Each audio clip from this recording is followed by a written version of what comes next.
can. Always got to start with Small Tear or Red Dwarf or Star Trek. That's our that's our MO. It is. And we are Kitchen Sink Microscopy coming at you live. Hmm. Uh, Daytime traffic reports. No, sorry. Uh, it's not even daytime here. No, it's barely that here. There's like a bunch of rain and thunderstorms and stuff. Super dark. It's Yeah. very dark here. Black is as space even. Yes. Yes. Yeah. Space. Speaking of space, you mentioned it's roughly uh, Qu- 25th anniversary of About a, ISS. about a quarter century. Yeah. I Yeah. mean, I think the first module was launched a couple of years earlier, and it took a while to stick everything together and get it up and running. But yeah, that thing's been in orbit for a quarter century. Crazy. Pretty wild. And I just figured we could talk about that or space in general, like space travel. We can make this kind of like a space oriented episode, I think, Yeah. because I know I'm passionate about it. I'm sure you are too. Um, Are are they still planning to like ground the ISS early? I don't know. Or It's was that gonna just a Doge thing? no, it was always a thing because there's always budgets are always a problem, and then with like minimal, like less participation from Russia, that puts a kink in things. So they were like, well, we might just deorbit it early. I would hate to see that though. I was so Mhm. sad to see Mir come down. That was really bad. That was the Russian space station that preceded the ISS. Uh, that thing was neat, although it was fraught with troubles. That they had a fire break out there. Can you imagine being in like a tightly packed space station with really no means of escape? You can't just open the hatch and stuff. And there's a fucking fire going on. Well, if you did open the hatch, that would put the fire out.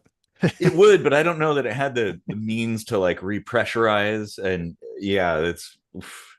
Yeah, that's kind of important.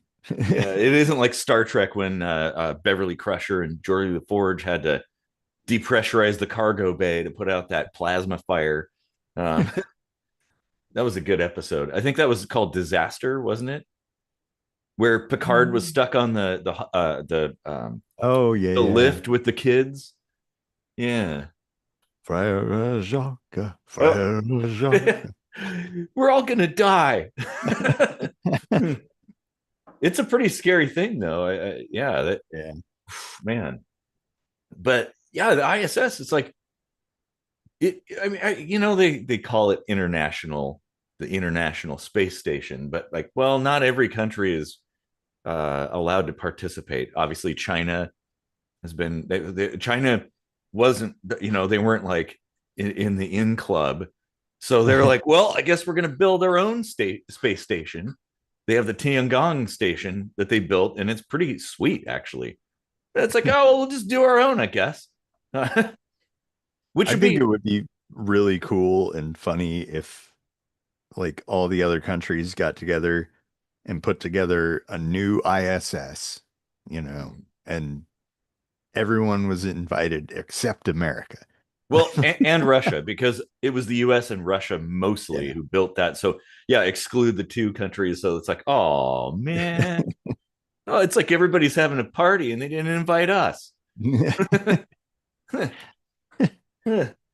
Well, that wouldn't go very well for international relations, I think, because space is really the kind of like a major place to, I don't know, kind of create a sense of coming together. Um, I think, and You would hope so. well, it has been, and actually, I think I posted something a while ago about this, but in like during the Apollo early days of Apollo, um, the moon mission, there Kennedy suggested, and maybe some other people, this is in 1963, suggested that maybe we should not go it alone, and maybe we should invite the Soviet Union to participate so we could have a joint moon mission as the first landing on the moon. And That of would have course, been good. people on both sides, like in the US and in Russia, were like, oh, hell no. No, no, that would be everybody be getting along after that, which they would. Because imagine how that would be. It's like, oh, Mhm. instead of being adversarial to each other and in direct competition, we're just working together. And we probably would have landed on the moon way, way sooner. Because at the same time, the Soviet Union was working on their own moon mission. So it's like, well, what if we just stuck the two together? you know? Yeah. And that would have been amazing. Well, it took until over a decade later for Apollo-Soyuz to happen. That was 1975, the year of my birth. Um, Also, the end of the Vietnam War was the year of my birth. So maybe that's saying something. Um, but that was like Apollo, the last hurrah of the Apollo program, combined with the Soyuz. So they launched, and they, like, the Russians and the Americans had to figure out a way to dock these two ships together. So they had a separate module they developed so they could stick two dissimilar craft together, and it worked. And they met up in space, they docked, they hung out, shook hands, probably drank a bunch of vodka and probably some whiskey, um, and stuff. And then they went back down. And it's like, that was a true international collaboration. And it was way too late, in my opinion. Like, it should have Mhm. happened a lot earlier. And, Yeah. but I mean, better late than never, right? Yeah, I really wish that would have happened, and I would like, if we go back to the moon, I would really like to see them remove the flag and just say, you know what, like when when we're out here off the earth, there are no flags anymore, like Well, and that's kind of just going. everybody just be human. I think leaving it would be fine because it's a historical marker. However, keep in mind that at this point in time, the flag is probably bleached white, so it won't even be it'll be a flag of surrender. So maybe just leave that, actually. Um, it I well, and I agree. I do agree that maybe there shouldn't be like planting flags anymore. That I guess, sure, fine. You're the first country to make it somewhere. Why not, right? Feed your ego or something like that. But honestly, if we're going to be an interplanetary species, at the very least, let alone an interstellar species, we can't be like one country. We can't be lone wolves.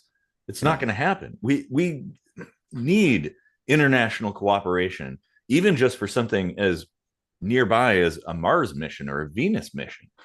Um, like something serious, right? Where people are like, oh, we're going to colonize Mars or whatever. Yeah, that ain't happening if it's just one country or even one company, which is kind of how it's looking currently. Yeah. Like, no, you're not going to be able to achieve that. I'm sorry. And it Should would, just put a flag up there that says United Federation of Planet. yeah, yeah, that Just would one of actually us so be, far, but yeah. yeah, that would actually be kind of cool. Like, where fantasy kind of blends in with reality there.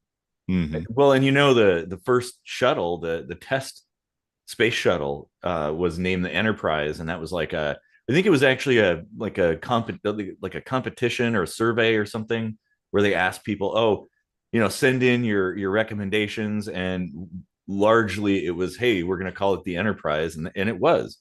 In fact, I think like the christening ceremony, they had a bunch of crew members from Yep. TOS like present at the time, which is awesome. Yeah. And of course, Star Trek has been the inspiration for so many people who went into science and astronomy and rocket science and engineering and stuff like that, not just in the US but across the world. So yeah, I mean, why not give a nod to that, right? Yeah. Well, Plus, then the we could aliens. learn a lot from Star Trek, you know. Yes, yes. Well, and when the aliens encounter us, see, our transmissions have been going out for eons, like, and that's what they're seeing. They're like, oh yeah, maybe this is the reality. This is what the humans are like. So why don't we just kind of own it? And be like, oh yeah, United Federation of Planets, that's us. Yeah, these like shabby little spacecraft that we're flying around. These are just our shuttles, right? We have bigger, better ones back there in our shipyards. They are hidden from view. So don't mess with us, all right?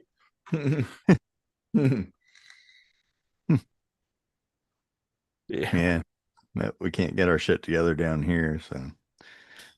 No, but I would say this is why I think international cooperation, like joint missions, would be that kind of catalyst to help things on Earth. Um, like, hey, we probably should be doing that, even if we're not necessarily friends with people. It's like, hey, okay, obviously the Russians are totally capable of making a pretty awesome spacecraft and things like that. The Chinese are too. The big dogs on planet Earth right now are China, Russia, and the U.S. There's other countries. India's kind of got their own India, thing going. mm, They're coming up. Obviously, there's they're other actually doing countries that. really well, aren't they? Oh yeah, yeah, yeah. They have some like, yeah, they're not bad. I mean, they're definitely not on par with China, but they're up there. And like, hey, why don't we bring in everybody who's displays a talent for this, and let's try to do this as a joint mission. Because then it's like, hey, okay, just thinking about like Apollo. Oh, well, let's go back a little bit. When Sputnik was launched, right? That was the first satellite ever launched, as far as we know. So that was by the Soviet Union, and it terrified people in the US because they're like, oh man, whoa, we're way behind. And of course, the military and the government was like, yeah, you were way behind. We better step up our game. Um, and then it was like this kind of, not really neck and neck because the Soviets always were first with almost everything. Um, but we were close behind. And it's like, hey, imagine if we weren't doing that and we were like, hey, wow, that's cool. Can we play too? you know? Yeah. It's kind of funny aside, in East Germany, like in schools, instead of getting a gold star on your school paper, you'd get a little Sputnik sticker. Nice. I'll bet those are worth a ton of money right now. Oh man. Oh, yeah. So the point of what I was saying just a minute ago was like, okay, when the US, when Apollo 11 landed on the moon, and it's like it was a big moment of triumph for the US and a moment of disappointment for the USSR. Um, and so it's like, imagine if way back in the 60s, like 63 and stuff like that, we'd have gone the other direction, then it would be a triumph for both countries. Like, Hmm. oh, we did it. Holy shit, we did it. That would, and then it isn't like you're like in your face, man. See, you suck. you know and then the other side's like, you wouldn't have that. And so if you had this mission between a bunch of these relatively powerful and capable countries, everybody's pooling everything together for like one big ass mission, which we would be able to achieve if like all those countries were participating. And let's also not ignore Japan. They have a pretty competent space program, but it's not like exactly the same thing with Canada. um that like every space thing that we've sent up for quite a while has had the Canada arm on it. I think the ISS has two. Yeah, but so everybody has something to put in, and even then, it's like I was talking to somebody on OkCupid actually about the space program, and talking about how like there's these unlikely sources for technologies, basically starting off with like the myth of the space pen, which was never really a thing, um, but like how it was so the program modules on the Apollo guidance computer were actually woven. So they hired seamstresses, like very good seamstresses, to weave wires through these like blocks with holes in them and stuff like that, and weave it, like loop it through little ferrite iron cores and stuff like that. um and you would think like, oh well, why, where would a seamstress come into play in the space program? Well, you need somebody with a keen eye and a steady hand to do that. Also, a bra manufacturer was the winner for the design of the spacesuit. um Huh. they came up with a design that was way better than anybody else's design. And That's you why it know, made them look all look bigger than they really were, right? yeah, exactly. Yeah. Yeah. Oh yeah. But that's the thing, it's like everybody could participate, even like countries of limited means could do something, right? Because there's always like, especially with something of like, oh, we're gonna colonize Mars, right? Like that's no small feat right there. Yeah. Like the ISS is nothing compared to a Mars colony. Or I always advocate for Venus first. Like we should be going to Venus. But very few people agree, because Mars is I don't know, just it's got that lure, I guess. Yeah, I don't know.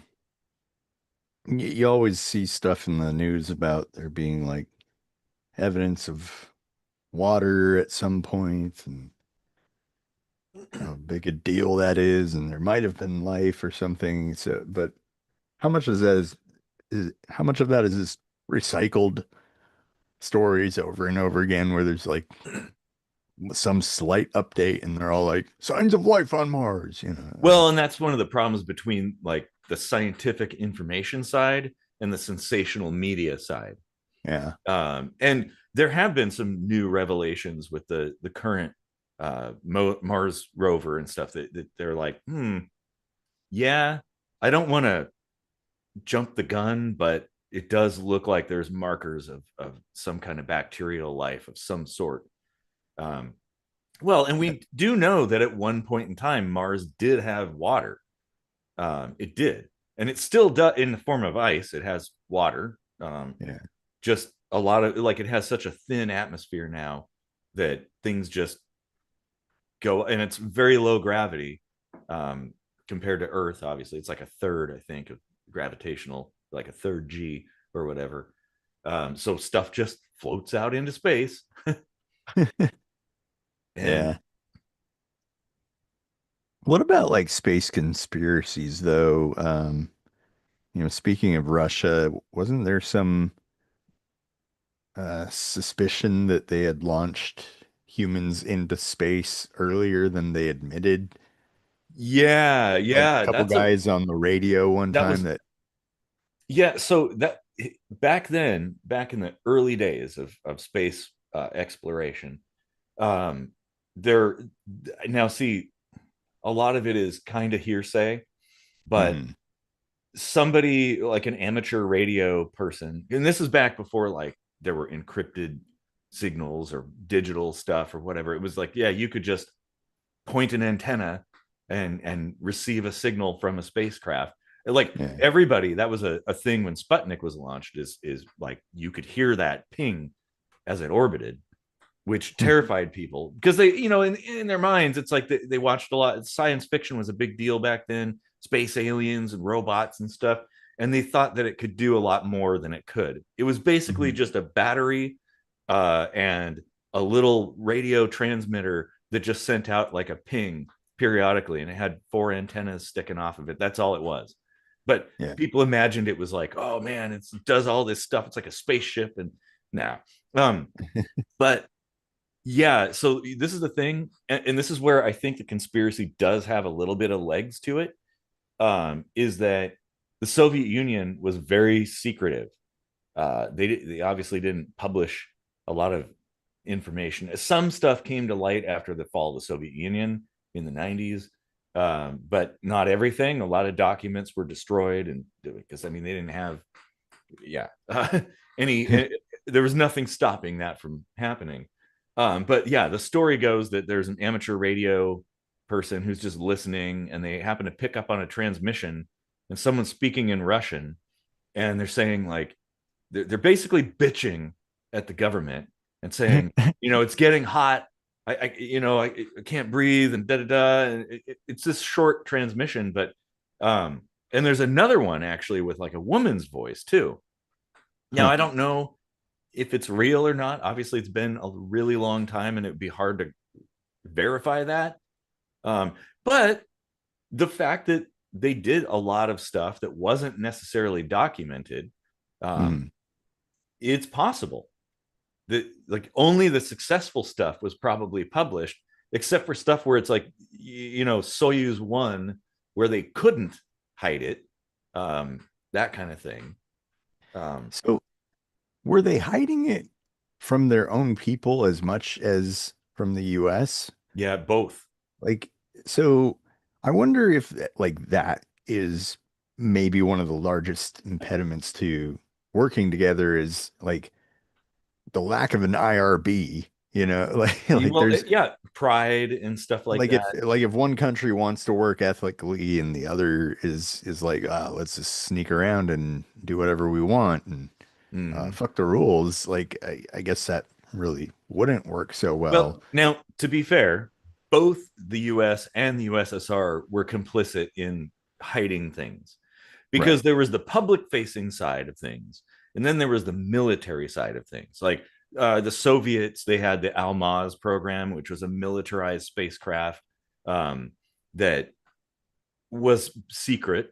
They claimed it was like, oh yeah, it's just, we're just doing scientific research here. And but no, it was a total militarized space program. The US had their own stuff, and still does, by the way. um, there's a mysterious reusable space plane, like a mini shuttle that I think is connected to the CIA, that nobody knows what it does up there. Everything's classified. The launches Hmm. are not, but what it does is. Um, yeah. Hmm. So who Weird. knows? But I don't like that. I don't like that secrecy. Secrecy anywhere is bad. the Yeah. the only time that secrecy is warranted is like in the moment, right? Like I always listen to the police scanner all the time, and so it's public. You can just listen to it. But every once in a while, when they like, oh, I don't know, there's a suspect holed up in a house or something with a gun, they go to the TAC channels. Those are encrypted, and you can't listen to those.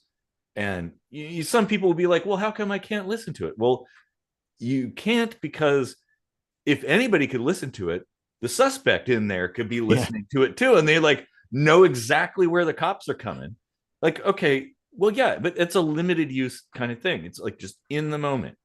Like, Yeah. okay, you're in combat. Obviously, you don't want to publish your plans, Right. but after the fact, then it should be public knowledge. That's the thing. Hmm. Although typically it's only whistleblowers that leak this stuff after the fact. Um, very annoying. Yeah. I wish there were more whistleblowers, you Yeah, I know, know. not just for space stuff or aliens, but just in general. Like Mm-hmm. it's time to put some cracks in the foundation of these ivory towers, like Yes, I 100% agree. it's maybe it was helpful to get us over a certain hump in a societal evolution sort of fashion at some point, Mm-hmm. but now it's gotten too big for its britches and yeah. Well, and it's mission creep too. Like things where it, so like back in say World War II, right? The U.S. had lots of secrets, like the Manhattan Project and various other programs that obviously they didn't want the opposition to know about, so they kept it secret. That makes sense. Um, but like those were very specific programs, and now it's like literally everything now they can just be like, well, that's state secrets that could endanger our operatives or whatever. Like, okay, but you're everything now is a problem. Like, what? we deserve to know what's going on, because word on the street is there's a lot of nefarious shit happening, Yeah. and you're not Ever owning since up I was to a it. kid, ever since I was a kid, I've known that is bullshit. Like, Yeah, if you can just say, "Oh, it's national security, we can't say anything," it's like, well, uh, do you have some kind of way you can prove that? Well, no, I guess not, because then the secret will be out, right? yeah, Like, yeah. what a bullshit excuse. Well, no, we have courts that sign on to that, but they're secret courts, so you can't see into that. Like, well, wait, what? And they rubber Mhm. stamp everything, of course. That's the problem. Uh, Yeah. and like you said, there we need more whistleblowers, more information needs to come to light. The thing is, if the general public knew, and this is why they want to continue to keep, it's like, when you're lying to cover for a previous lie, and it Yeah. just gets out of hand pretty soon, everything is a lie. um that's kind of how it is in the US and other countries. Most major countries have something akin to that. Yeah. um if the public knew what the government was doing in their name, and with their tax money, they would be more than furious, beyond furious. And that's what they're scared of. They, I mean, yeah, it was that way with the space program, but like, there's a lot of other stuff the CIA does, which now, of course, now we're going to be on some kind of list, I think, if I start talking about that. Um, so I'll just Oh, mention that if you're and gonna not put talk us on the list, well, I got something for you to just about kind of jot in the like in the notes next to my name right there. Just Yep. make sure you spell that right. It's pretty Oh, easy. Just hey, actually, now they can, because there's an emoji. You could just add that into there. right. I Oh, like let's let's play a little like thought experiment here. Like, imagine you ran for government with this like core idea that I am going to push to make more transparency in the mhm. government. Like I want to declassify as much as possible, get to a position where I can make that call or whatever, or even, like in the back of your head, have it like once I get to a certain position, I will be the whistleblower Yeah. and deal with the consequences. And, but is there something where once you saw it, do you think you would be like, oh shit, this actually should be secret? Oh, well, Like, I wonder how much of that actually happens where people are like, it, I'm gonna go blow the whistle on everything, and then they're like, ooh, maybe not. well, probably because once you're made aware of the facts, it's a lot bigger than you suspected. That's what it Mm, comes down to. And of course, like, one of the problems is the system is self-preserving. That's how it operates. So they will threaten you, like, yeah. and believe me, it's not an idle threat. uh Well, that's it, why I think people that go into government need to be the lone wolves. Like, mhm, no family, like no leverage or as little leverage as possible, right? mhm, Like, so they can't be like, oh, we're gonna kill your kids or something, like have no kids. You know, yeah, if you don't yeah. have any kids, your parents are dead and everything, like just go run for office. Well, that would make you a martyr too, because at that point it would be obvious, right? If Mhm. your whole entire family is exterminated, then the conspiracy theorists would be like, ah, see, this is totally true now. This Yeah, yeah. proves it, like, beyond a shadow of a doubt. That would be proof. um but there are other methods for Like getting the at people. Kennedy family. Yeah, mighty suspicious there, huh? I don't Well, know why they so stopped at RFK Jr. I know. Well, and like, presidents in the US generally have access to a lot of confidential information. Mhm. And I find it interesting that after becoming president, like, I know Obama was talking about releasing stuff about UFOs. Trump was as well, um, both times. because there's like new revelations now, and it's like, Yeah. yeah, I think, because I think one of the things that the system worries about is, well, those cracks will form, for one. Also, that maybe well, when you're living in the ivory tower, you tend to look down on the people below as nothing but ants, mindless drones that don't know anything, and they're like, oh, they can't handle it. It would be chaos, and I don't think so. Yeah. With see now what's going on right now, because I think the system recognizes the inevitable, that at some point in time it will become abundantly clear, the way things are. And so they're spoon feeding little bits here and there, all these whistleblowers, all these testimony things, congressional testimony, and uh, like the Pentagon releasing these videos and bits of information. It's sort of setting the stage, maybe preparing the soil for this information to come out. But it's like we've been ready for 30 years at least for that. Yeah. Like, at this point, if I don't know, the president with a bunch of top military brass behind him were to come out and be like, well, okay, here's the facts. We do have recovered alien craft. They're flying around all over the place. We actually have live ones that we're working with. Um, and here's an information dump. I think most of the public would be like, yep, that tracks. Yeah. Like, yeah, they'd be like, oh, well, okay, yeah, that, all right.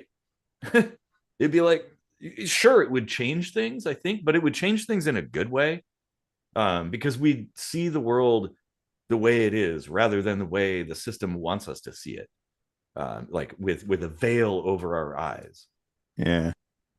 I wonder if the actual reason that doesn't come out is because the aliens actually have control of the government. Hmm. And Well, that is a theory. That is definitely a oh, theory. is it? Hmm. Yeah. Yeah, that they're kind of like inside manipulating things. And well, one could see why that would be possible, because our most advanced military technology pales in comparison to like Right. even their tiny little probes that can, Especially in the 1940s, it's like, well, of course, if they crash landed here and they didn't die on impact, they would probably have taken over. Like, maybe, well, and it could all, oh, hey, I was doing old rat 889. um hey, it would, well, I don't know that they would necessarily take over. There might be some kind of, I don't know, team effort perhaps, to, because obviously the military side of things, seeing that advanced technology, would be like, well, we want some of that. um, and yeah, the that's a aliens, possibility too. yeah, and the aliens would be like, well, what do you got to give me? And well, one of the theories out there about UFOs and some of the, because the abductions and weird medical experiments that people are seeing, and there's stories of men being abducted and having sex with like a human alien hybrid, and like women being abducted and like being impregnated, and then before they give birth, the baby's taken. um there is the theory that aliens are out there. Yeah, we don't need, yeah, well, good point. We don't need We don't need aliens an to alien explain. to explain stupidity in government. Yeah, exactly. But there's like a hybridization program, because the, let's say the grays as an example, that they're like, they basically, they've cloned themselves. That's how they reproduce. Hmm. And after a time, they've gotten to the point where there's a degradation, and now they're kind of fucked, right? Like their species is going to die out, so they need like some new blood, so to speak, like So they come to diversity. Earth and they're like, "Oh, this is the best you got, huh?" Well, You maybe know? maybe they're the closest, maybe we're their closest neighbor that is a decent candidate, so they're like, well, work with what you got, right? you know Right. um and so they're fiddling around with us, and interbreeding in a way so that they can sustain themselves. And honestly, I think that I'd be fine with that if it were transparent. And this is the trade-off. So, oh, in exchange for all this information and technology, you get to go unhindered and abduct people to take their DNA and mess with it. Huh. And that is kind of a plausible thing because, okay, first off, the I, phenomena of I, UFOs. I just see like 2028 Lifetime special. I was raped by an alien. Like Yeah. Or how about like the new sitcom that's like grays and humans, and then the hybrids are there are the kids, and then like all the shenanigans that ensues. Grumans. Yeah, exactly. Oh God. Well, but the UAP UFO phenomenon is a real thing. That like it is absolutely real. What it is, however, we don't really know. Yeah. Somebody probably does know, but they ain't talking. Um, and and so now, as far as like, is it aliens? I don't know. I'm kind of the mind of like interdimensional species that maybe even like from like here, but a different dimensional time space area or something like that. Hard to say. Like I don't know. We like we don't have Well, enough information. well, like when I was a kid, circa 1990, let's say, Mm, I was sitting in my living room and out of the corner of my eye, I see out the window a blinking red light between our house and the neighbor's house, right? So it's mm, like a few feet of yard. yeah. Um, and I look over, and as soon as I look, it like flies off into the air. And this is like way before drones were a drone was even a word, I think. Mm, Like, yeah. like you never heard any talk of anything like that. Maybe it existed, but Well, you no, know, they like, yeah, like militarily there was like the Reaper drone kind of thing that did exist, but that was a like an aircraft, not a hovering right, not something you would have quadcopter. like in a suburban No. yard. And Like, why like your house of right, all things. exactly. Well, Like like I was anything special besides going on to form kitchen sink microscopy. yeah. And the greatest band of all time, Altair, of course. Yeah.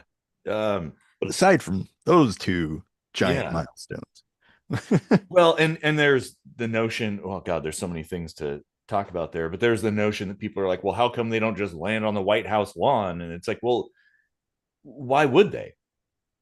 hmm, If you want to understand a culture, you're not going to go to the people in the ivory tower, like the fake people. You want to know how people actually live, because everybody's a bit different and stuff. And maybe you don't want to expose yourself because maybe they've learned their lesson from that. so what you're Like saying is I was the most interesting boy on the planet. maybe in your neighborhood, because I've been abducted. I have definitely been abducted. I've seen UFOs in various places, including over my house. I saw a giant triangular spacecraft and absolutely had abduction experiences. Um, What do but you remember of that? well, I don't remember specifics of, well, because like I feel like, and this is something that's pretty common for these experiences, that your memory gets wiped essentially before you're Hmm, brought back, or mostly wiped.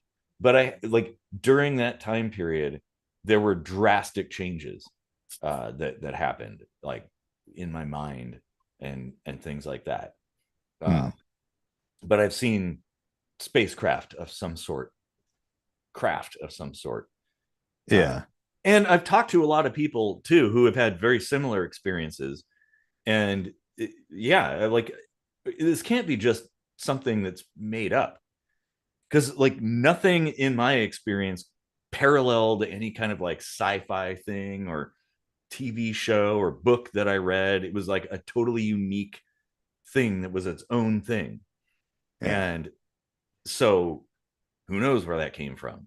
But yeah, I can definitely say, because I read a lot of books about, like, books that were like case studies of alien abductions, and everything in my experience paralleled those things, like after the fact, because I'm Yeah. like, what the hell is going on?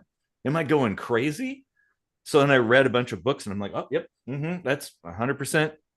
But some people had hypnosis and stuff like that, so they kind of recalled very vaguely what happened when they were, like, after being abducted. um Huh. Crazy stuff. But it's like, I think, I don't know, I don't know why the secrecy. I don't, like, maybe it's because the powers that be know that their control over the populace is very shaky at best, and all it's going to take is one little pin to pop that balloon, and it's all over. And now all of a sudden, they used to be top dog, and then they're just going to be a regular person after that, because the world, well, the universe will seem a lot bigger and smaller at the same time. um, Right. and of course, it's very hard to sell somebody on an internal conflict in Earth when we know that there are species in the neighborhood that are Mm. not human. um, yeah, it's hard to sell like a war Yeah. when they're like, well, why would we do that? you know Yeah. Well, no matter what, like I really hope that there's some kind of whistleblower activity that opens that door, like I mm-hmm. mean, like the Epstein stuff is super important, yeah, but Mm-hmm. on, like on a different plane, I would that, say the UFO thing is far far more of a big deal.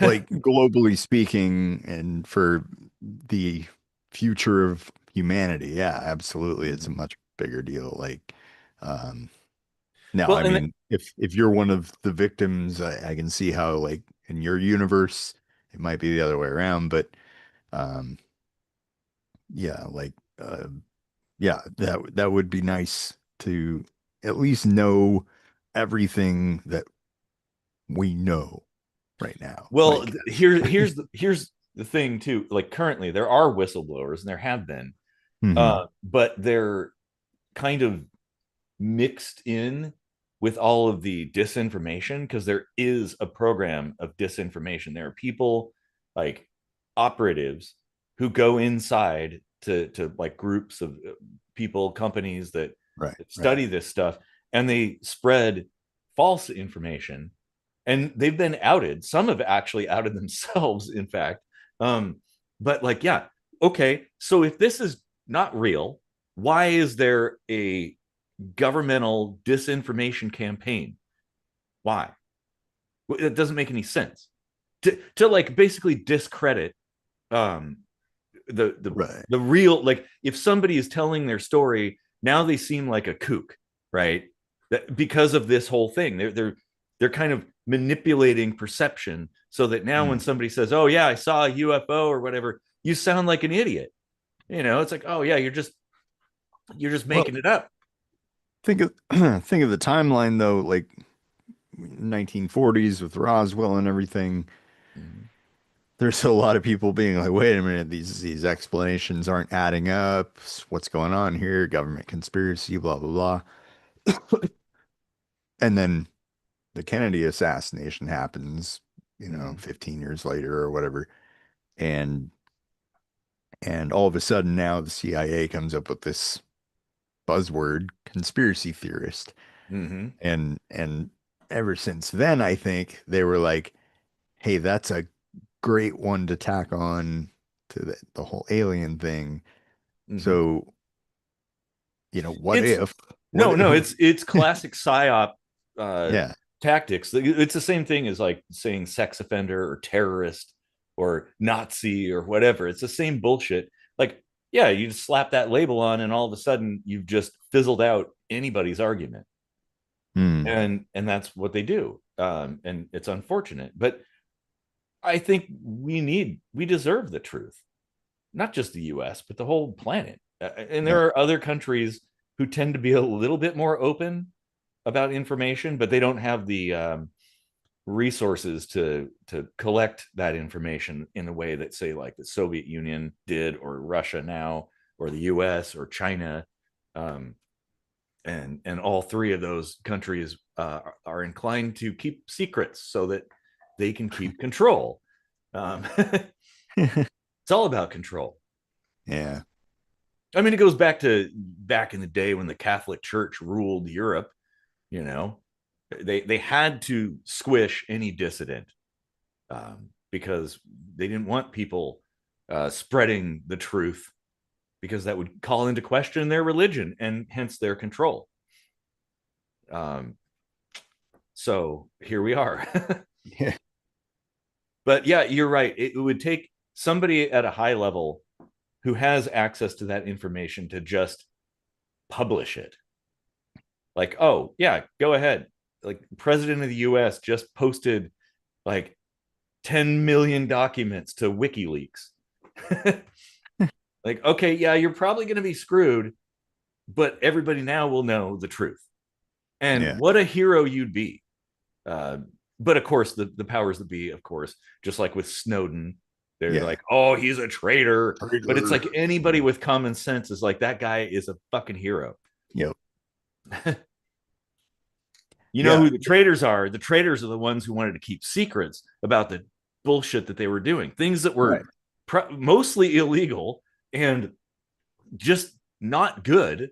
Like, Yeah. even if it's not technically illegal, it's still amoral. You Yeah. know? Like our first season, we did an episode on the whole snitches get stitches thing. Mm-hmm.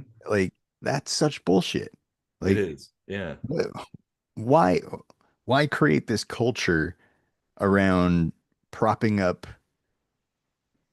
immoral behavior and being like, wow, it's a brotherhood and, like Oh, duty that and is. honor and, That is actually one of the things, that's part of it.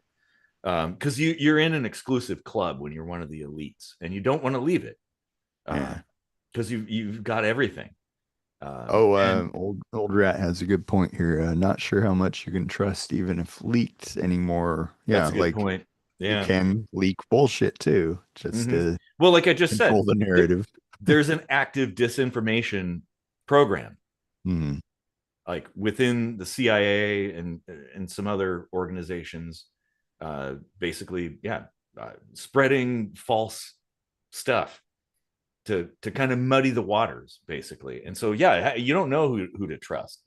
Um, that's tough. That's kind of a scary thought. Like what if some of the most horrible, heinous things that we think are being like just leaked in little bits, like the Epstein thing, for instance, or Mm. something. Not that I'm saying that it's fake, but like if something like that were just faked to cover up something like even worse, like Uh, whoa. that no, well, again, that's classic tactics for Mhm. that kind of thing. They do that. Absolutely. Oh, But man. that takes me back to my earlier thought experiment question. Like, what can you even fathom something where you, as like a gung-ho whistleblower, trying to work your way up in the ranks in the government just so you can like leak all this information? Is there something that would turn your stomach to be like, okay, no, no, no, that has to be a secret for sure. Like, I get it now, There are some people who have come out, some anonymously, and have said, yeah, if the public knew what was going on, it would shatter everything they believe in everything. Huh. Now, I don't know, that could be part of a disinformation campaign. This is the problem with, like, Right. not having enough facts, is like, now you start second guessing everything. Yeah, And that that's sounds the like it wants to scare you off from no, digging deeper, that that is actually the intent of all of that, to Mhm. where now you have no idea what's real and what's not, so you believe nothing. um and that's a problem. And I don't know how we get past that, honestly.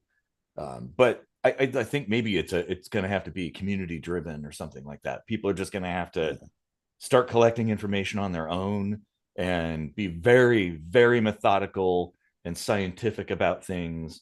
Um, somehow, boy, I don't know. The What do you think system about is, anonymous? Like wh where are they when they're really needed? Like they mm, pop up every now and then and do something fairly big, never monumental or anything, but oh, the organization, anonymous. Yeah. yeah, yeah.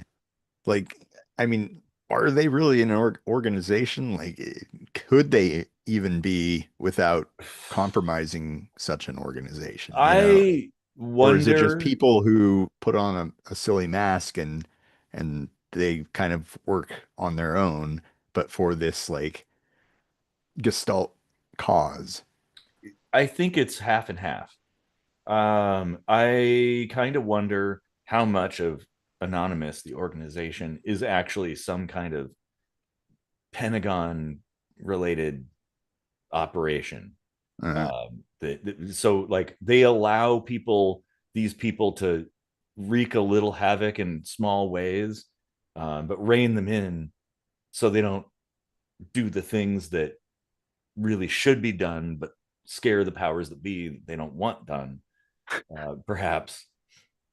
oh God. To give so a lot of it, like, you can say, like, government, voting, all this stuff, um free speech and whatnot, it gives the illusion that we have control over things when in fact we don't. Like, if you objectively look out there and put the pieces together, we do not have any sort of control over anything. And well, that's the thing, you want to keep people complacent. It's the like the how you keep an elephant from leaving.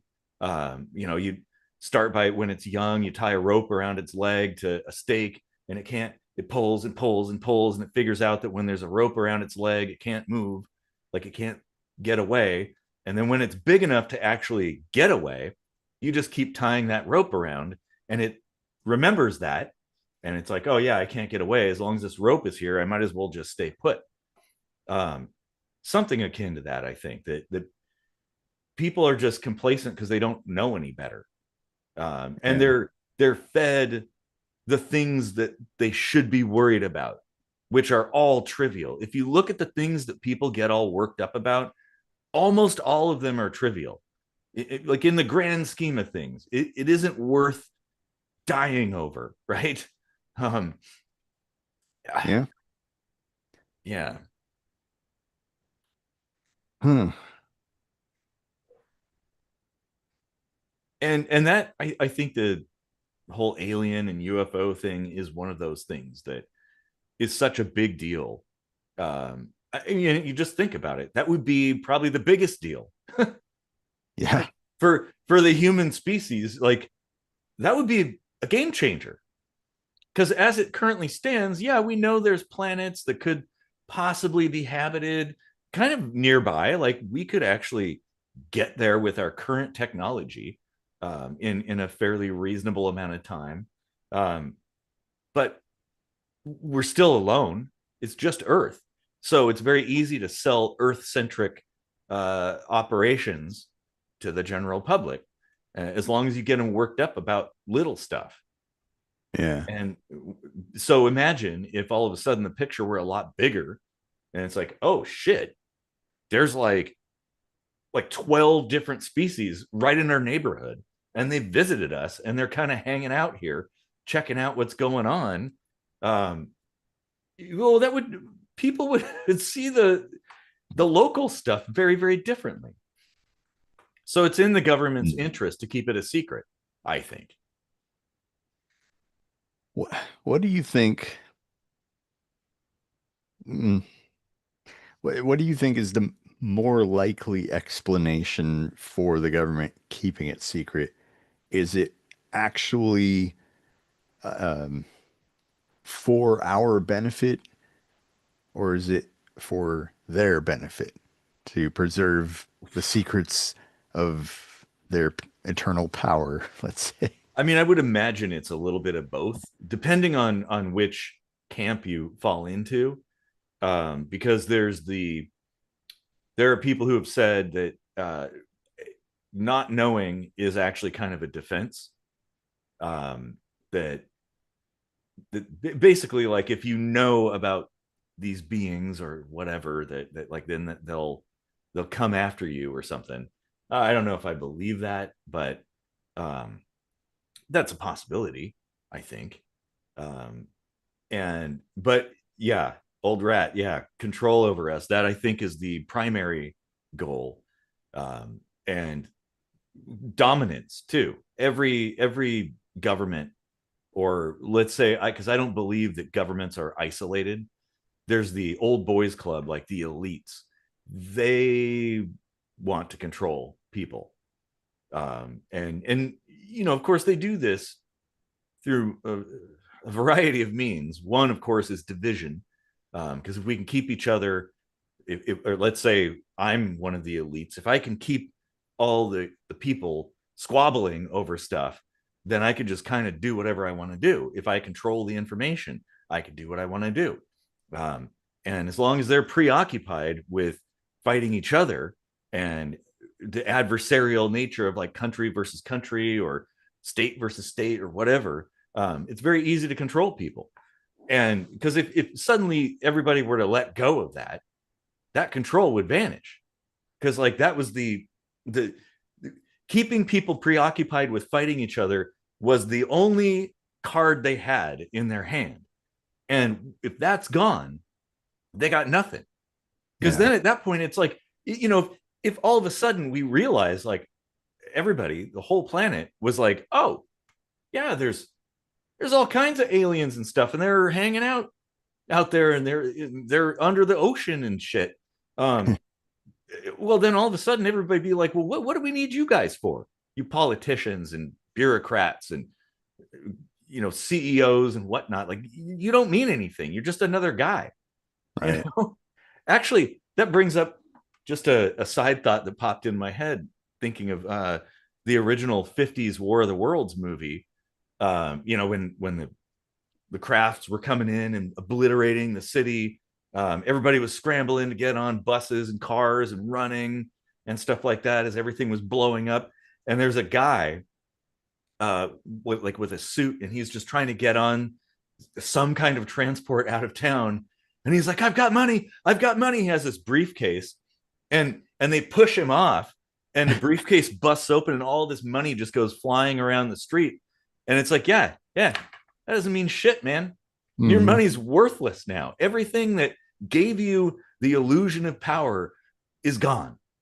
And I think that's what those people fear the most, because they don't have any game other than that. That is their only, like, you and I, we have intellect, we have skills, we have knowledge. Like, we can be our own people. And like we're not dependent on, well, at least I'm not really dependent on anybody else. And so it's like, but they are dependent. They're dependent on our subservience, for their sort of sense of ego or control or whatever they get off on. Um, Uh, Interesting that you brought up War of the Worlds because it does lend credence to that theory that the government would keep us in power to keep us in this brainwashed zone that money is everything, even though we just made it up out of thin air, literally. And but Orson Welles did the radio version of that, right? yeah. Um, and people thought it was a real radio broadcast, and there was like extreme panic. Uh, so that also speaks to the idea that maybe the public wouldn't handle it so well, and there would be some measure of chaos. I think it Obviously, not depends. full-blown anarchy or completely out of No, control or anything. it wouldn't be. Well, it Or depends. maybe it was a real radio broadcast, and then they were like, "Oh shit, let's just tell them it was a movie." Um, That's well, it was it wasn't a movie yet. At right, that point, it was a radio radio, like program. a, yeah. Actually, so one of my favorite movies, Buckaroo Banzai, that was one of the angles that they used. Is like back then when that broadcast happened, it was actually a real news broadcast, but then Oh, they covered really? it up because they're like, keep this under wraps. Um, Brilliant movie though. If you haven't seen it, you should see it. It's awesome. Um, it Lots of great actors too in that. Holy shit! Yeah, and Yeah, it's kind of a RoboCop is in that, right? yeah. Peter Weller, yeah, Peter Weller. That's it. yeah. Yeah. I John wanted to say Lithgow, Wellington, but I was like, no, he's not a steak. yeah. John Lithgow's in it. There's a whole bunch of great people. Um, yeah, like man, I see now. I think because I did a minute microscopy a couple of years ago about how aliens would never invade because we don't have Mm, anything to offer them. Honestly, if you think yeah. about it, there's all these movies that are like, oh, they want to make us slaves, but it's like, well, okay, they probably have the technology to do stuff better than we can do. So why? What would Right. purpose would we serve? Or like take our resources? Like, dude, if you can travel interstellar, like Yeah. you probably can transmogrify one material into another. I don't think that's a problem. Or there's all these different, or they want to colonize. Like, okay, Show me this maybe. human thing called sex. Well, that, in fact, I think in that video, that was the thing that I talked about. Is like the only thing that would make sense. Like earlier in the video, I was talking about the theory of the hybridization program that the aliens, at least one species, cloned themselves for so long that now there are problems and they're running into that. And so they need fresh DNA that has a little bit of diversity to it, um, in order to survive. And I think that's fine. I'd be okay with that. I would just want it to be open and a voluntary thing because I think a lot of people, they're human beings are very helpful. Like we Uh, want to help people in need. And if they came to us and were like, hey, our species is dying, man, you know, and all we need to do is interbreed because we've analyzed you and you're kind of compatible. We can work through it, but like this would be we can maybe it'll be mutually beneficial. Like that's how I would that's I think maybe the only thing that would make sense other than curiosity. Like, what if dating apps are a way to corral us to be rape victims for the aliens? well, anything free, it's the you are the product. So yeah, that's possible. I mean, Hmm. just go to look up InQtel and some of their projects, and there's a whole bunch of other ones. But yeah, I wouldn't be surprised. Huh. Wouldn't be surprised in the least. Yikes. But the thing is, if the people of Earth knew that, they'd be like, yeah, okay, we'll help you. And it's also really cool to know that we're not alone. Welcome, neighbor. Yeah. Like that's how we'd be. Because I don't see how that would be harmful, but it would be harmful to the status quo of the system to where like they no longer would any of their justifications work on the people. And I think they're terrified of that. Well, and genetics aren't likely to be too different. Mm-hmm. All in all, like some kind of double helix structure would stand to reason, Yeah. for a sexually reproducing Well, species of some yeah, kind. evolution So, here so would. all they need is just a few people anyway. They don't need a huge gene pool. They need a big enough gene pool, you know? Which is why, like, I guess you could say that's why the abductions are few and far between. It's not Mm, like everybody. It's like, yeah, oh, just select people here and there. We're trying to get like enough diversity genetically from all, because I'm sure if you went in other places in the world, you'd hear the same stories. yeah. And maybe culturally they'd be interpreted differently, but it's probably the same thing. I don't think it could be a sexual thing though. Like just biologically speaking, there's um infinitesimal small chance that that would actually produce a viable offspring, like there Well, might be offspring, but they would be sterile, right? Like, and then that does your species no good. mhm. Um, and Well, even that's not very likely. Like the whole Star Trek thing about like half Klingon, half human, and all that stuff. Like mhm. that's not so likely. But Well, oh, sorry, I didn't yeah, mean to well, interrupt. I mean, like if they're doing anything like that, it would have to be some complex gene splicing sort of situation, like CRISPR stuff. That Maybe is, CRISPR is alien technology. it very well could be. In fact, there's a lot of things that kind of appeared on the scene, shall we say, that Yeah. should not have. It's like, wait a minute, where's the intermediate steps between nothing and this?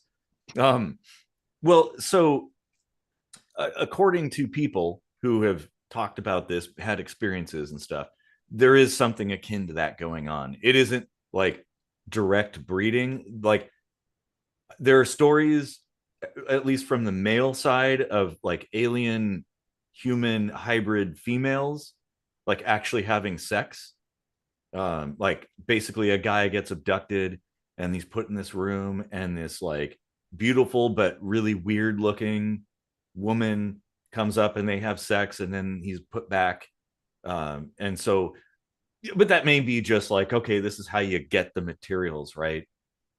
That's easy. There you go. Well, if you Um, use DuckDuckGo, then you've probably seen the articles on Hillary Clinton giving birth to several alien hybrid babies. yeah. Oh man. Oh yeah, we have another comment. We are a bacteria. I, Yeah. yeah, I mean, if you were to look at Earth as like a dirt ball, just if you were to shrink it down to a dirt ball, yeah, we're kind of like that. More We're complex. infinitely more complex, though. Like Yeah.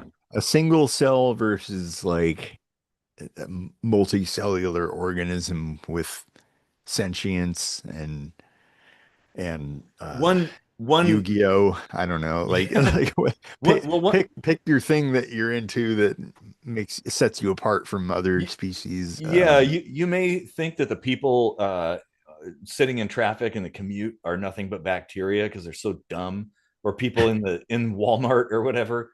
But like human the human species has transformed the planet in a major way.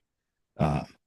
and that's a big deal. Although bacteria do transform the things they're on too in a major Yeah, way. that's a good point. That's a good point.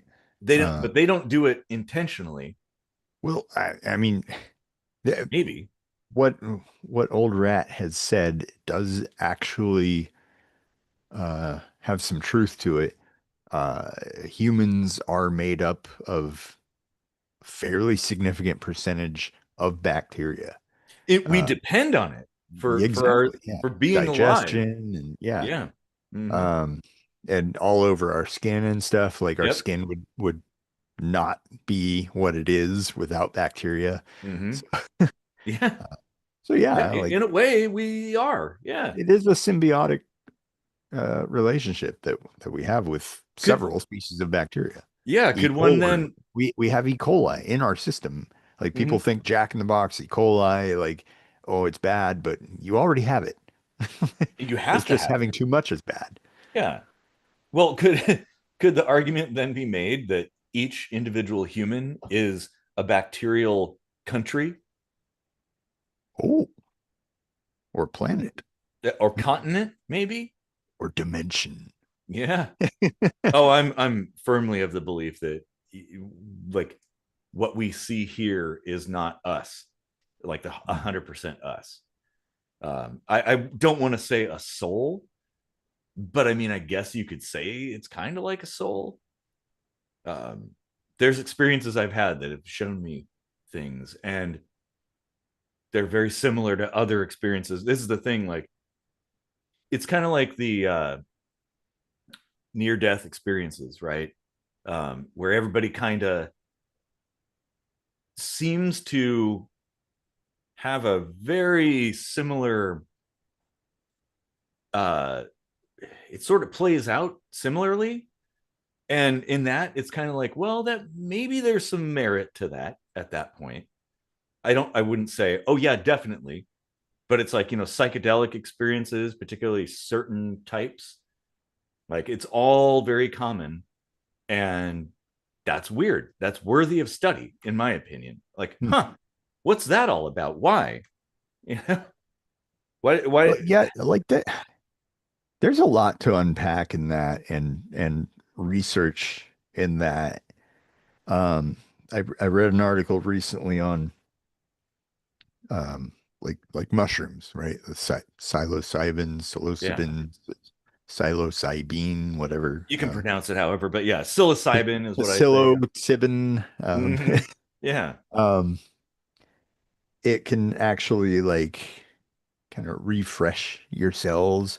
Hmm. Um, and I don't know, they're thinking that there might be some merit to looking into that for anti-aging Oh, research for sure. Yeah. um, and of Well, course there's the depression angle of I was things. going to say psychological side aspects too. Mhm. MDMA, LSD also have a lot of promise, but of course, most countries can't really do any kind of like proper scientific study. And that's so stupid. Yeah. I don't know, like we go from space to aliens to psychedelics now. But I think they all connect, man. I'm telling you.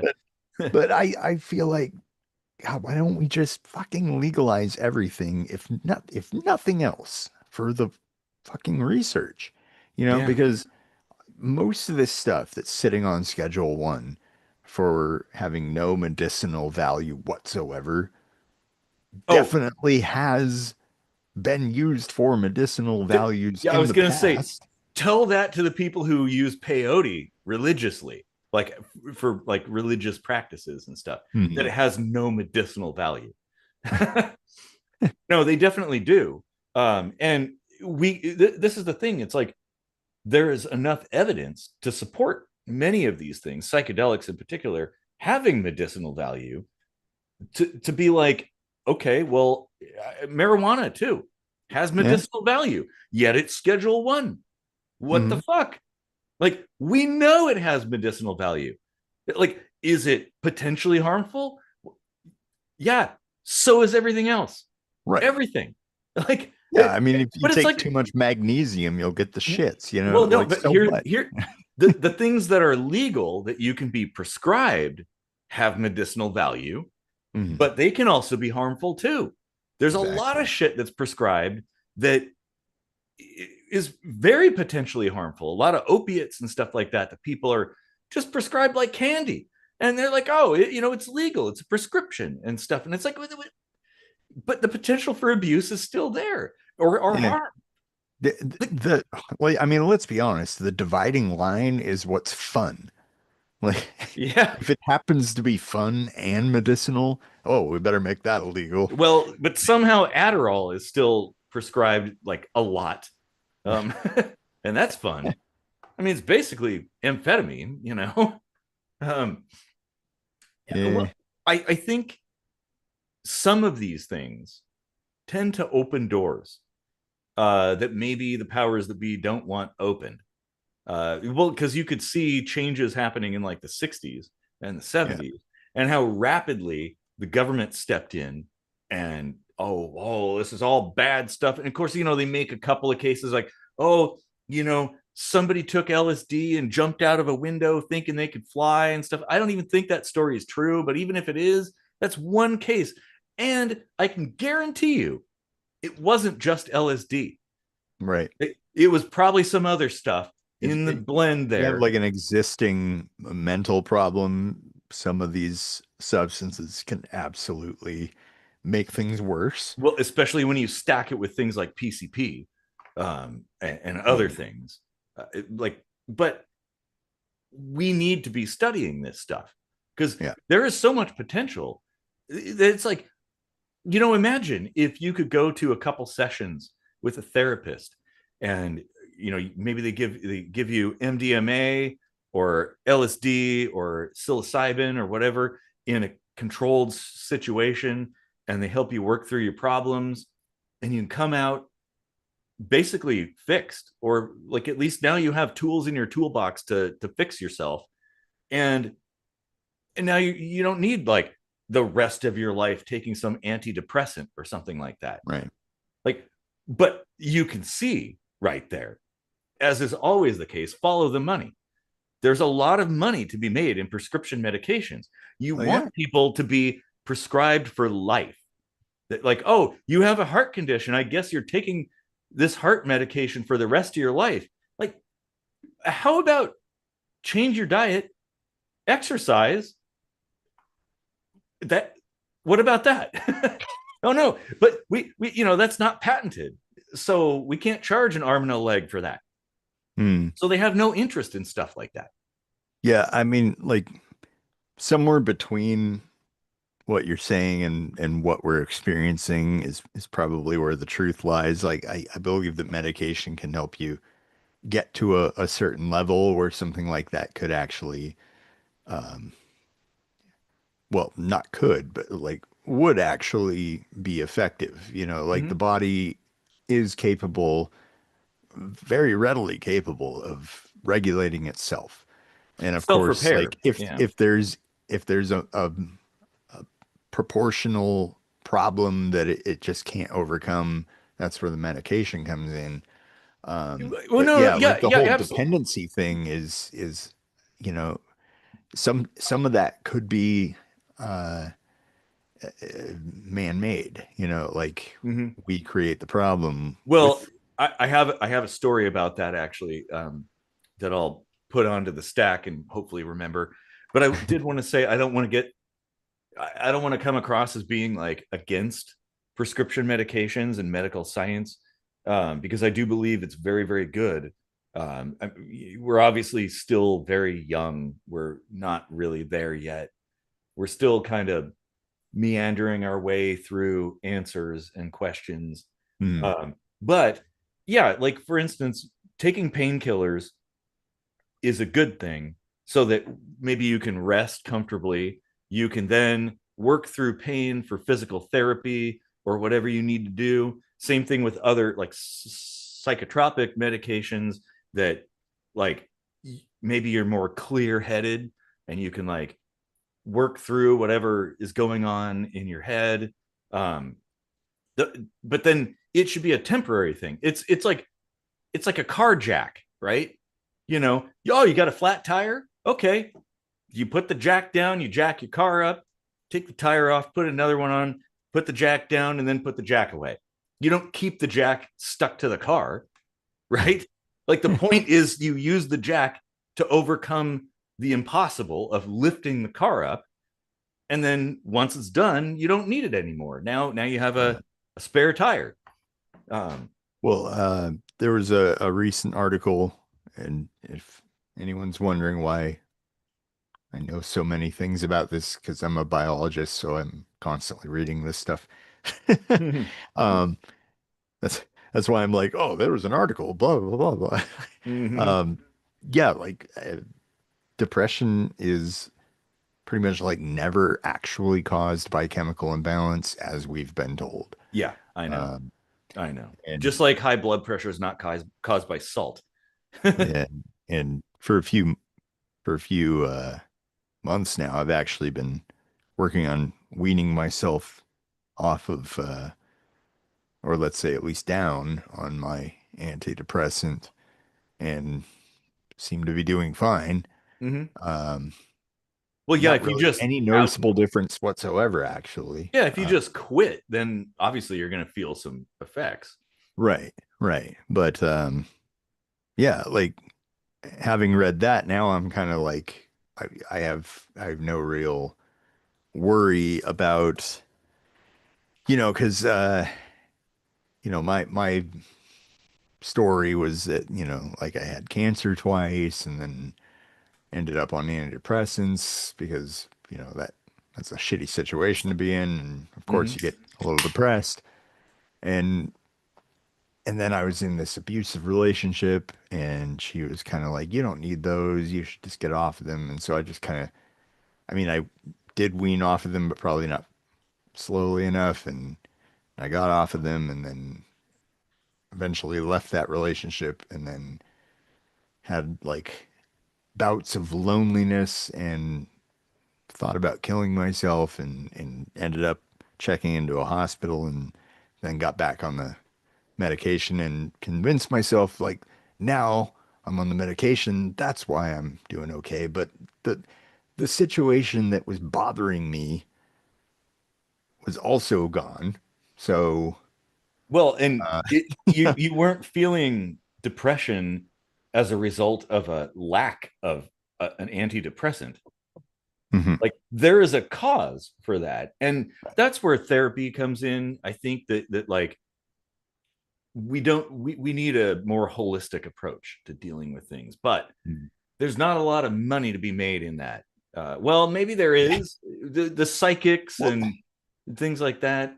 oh, Um, thank you, old rat, by the way. Glad you're here. Yeah. Um, oh, he had another comment too. Big Daddy Farmer will never allow that. Yes, they yeah. want people to be the, and this goes into the story that I remembered. Good thing the stack is working. Um, the, so they want people to be like, once you start, you're never going to be off of that. Like, essentially, oh, you have a heart condition, take this heart medication that's Mm. patented and is expensive. Oh, you're a diabetic. Oh, take this insulin that's patented and is really expensive. Like, okay, you have no interest in figuring out maybe an alternative to get around that, right? Like in the moment, yeah, I get it. Sure, you're having some kind of event occur. Yeah, take insulin for that, but then go beyond and try to, like, shouldn't the system have an interest in healing people? Recover? Like, are we that stupid? And this is the thing that one should ask: is like, are we that stupid? Is medical science that dumb that it can't figure out? Like, they say all this mumbo jumbo and techno jargon and stuff like that, and think apparently they know everything, but they I guess they don't, because it's like, oh well, our only solution is this patented medication. Uh, and beyond that, Yeah, I mean, shrug emoji, I guess. there are actually I saw something recently come out of here in Germany that's purporting to basically cure diabetes, and they're even making it freely available for anyone who cares to visit for the treatment. Yeah, But good, good. um, like stuff like that can be found and like they can still make money off of it. Like Absolutely. even when they're not charging the the end user, let's say, Mm-hmm. like there's a way for that company to be reimbursed Well, for their research and yes. development. Yeah, And many ways. Like, for one, you can have I don't know, videos that you charge to download and watch. You can charge somebody for consultation, because maybe it's not like, oh, one simple trick. By the way, if anybody says there's one simple trick to solve something, they're lying. Um, don't believe it. Things are more complex, oftentimes simpler than we would think, but yeah, it isn't like, oh yeah, just eat eggs and you're never going to get cancer. Like, okay, that's fucking stupid. Um, but so I wanted to real quick touch on this story. And I wish I remember who it was, but I saw this TED talk from a guy who had some kind of injury, and he was given an opiate medication for pain killing, and over time, like, his body physically repaired itself, but now he was addicted to this. He couldn't stop, and of course the system supported that habit, so he could somehow keep getting prescriptions. But he went into like a treatment center, all right, like, hey, I think I have a problem with these opiates, I'd like to be able to stop stop taking them. And they're like, oh yeah, well, we don't really deal with that. If you're like a heroin addict or something, and you've been in there for like 10 years, we've got a program to deal with that, but for you, nothing. And that was kind of the story over and over and over again. And eventually he just had to, like, just bite the bullet and cold turkey it and deal with all of the withdrawal symptoms and stuff like that. Fortunately, his wife was really supportive and was there to help. But he was like, I had to go it alone because even the treatment centers, they're like, we don't really deal with that. It's like, so the Well, system is built around continued use of these substances, whatever it might be. yeah. I mean, I have to take testosterone for the rest of my life just because I'm physically incapable of producing it anymore, And that makes sense. See and it that? is like required for your heart to Yeah, function yeah. and everything. That makes sense. Well, But because, even that still someday they might find a way around. oh, for sure. How Absolutely. hard are they working on it? Probably Yeah. not very. Can you monetize it? That's the question. I mean, you can always monetize it, Yeah. especially in the US. Like if they cured cancer, you bet your ass it would cost you $7 million. Like Hmm. you know, Yeah.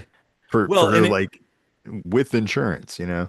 and that would be the early adopters, but then eventually it would get cheaper and cheaper, and then, and we've talked about patents and copyrights and how Mm, the time frame ought to be very short. yeah. So the people paying $7 million are only doing that for the first 5 years, and then all of a sudden it's public domain, bitch. you know, that's Yeah. how it ought to be. Uh, yeah. Oh man, I just Never seems to work out that way though. no, And no, it I doesn't. I've worked in I don't know, I want to say big pharma. It was a smaller company, but Mhm. um it, the rules of the game are still the same. Like you have to